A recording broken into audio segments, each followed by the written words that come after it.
Blackout, the Holloway family's EMP survival story.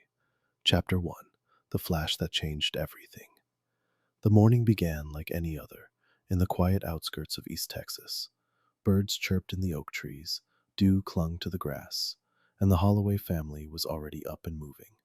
Jacob Holloway, a former Army engineer turned full-time prepper, was inspecting the solar panels on the roof while his wife, Maria, tended to the greenhouse. Their two children, 14-year-old Eli and 10-year-old Grace, were inside finishing breakfast and prepping for homeschool lessons. Jacob had spent the last decade preparing for a worst-case scenario. His property was a fortress of sustainability. Rainwater collection systems, a root cellar stocked with canned goods, a small livestock pen, and a Faraday cage buried beneath the barn. He wasn't paranoid, he was practical. And on that particular morning, his foresight would become their lifeline. At 9:17 a.m., the sky shimmered unnaturally. A silent flash pulsed across the horizon. Birds scattered. The air felt charged, like the moment before a lightning strike. Then, everything died. Phones, radios, vehicles, anything with a circuit, went dark. The EMP had arrived. Jacob sprinted inside, his military instincts kicking in. Breathless. "Power's out. EMP," he said. "Everyone to the safe room. Now." Maria didn't ask questions. She grabbed the emergency radio from the Faraday cage and ushered the kids into the basement.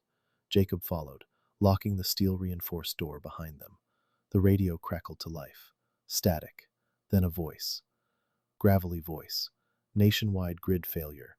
Unknown origin. Stay indoors. Conserve resources. Help is not guaranteed. Jacob turned to his family. Determined. This is it. We trained for this. We survived together. Chapter 2. The first 72 hours. The first 3 days were critical. Jacob knew that panic would spread faster than information. Without power, cities would descend into chaos. But out here, they had a fighting chance. They rationed food carefully. The solar-powered freezer had survived thanks to the Faraday cage, preserving meat and dairy. Water was plentiful from their rain catchment system, and the greenhouse provided fresh vegetables. Jacob taught Eli how to patrol the perimeter, using walkie-talkies that had also been shielded. Grace helped Maria inventory medical supplies and rotate canned goods. Every task had a purpose. Every moment was survival. On the third night, they spotted headlights approaching, an old truck, sputtering and wheezing. Jacob grabbed his rifle and signaled Eli to take cover. A man stepped out, hands raised. "I'm not here to steal," he said. "Name's Travis. My truck's pre-78. No electronics. I'm looking for help." Jacob hesitated. Trust was dangerous now, but Travis had a family too. His wife and infant daughter were in the truck, hungry and scared. Maria stepped forward, softly. "We help. That's who we are." Jacob nodded. "One night. Then we decide." Chapter 3. Barter and Boundaries. Travis proved useful. He had mechanical skills and helped repair the windmill pump. In exchange, Jacob gave him food and shelter. But boundaries were set. No access to weapons, no solo patrols, and no secrets. Word spread slowly. More survivors trickled in. Some were honest, others were desperate. Jacob built a barter system. Food for labor, medicine for fuel, seeds for security. Eli and Grace adapted quickly.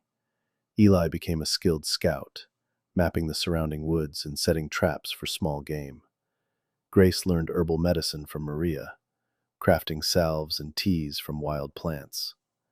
But not everyone respected the rules. One night a group tried to raid the greenhouse. They were armed, hungry, and reckless. Jacob, Travis, and Eli defended the property.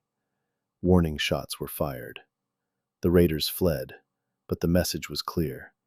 The world had changed. Jacob reinforced the perimeter with tripwires and motion alarms. "We're not just surviving," he told Eli. "We're defending a future."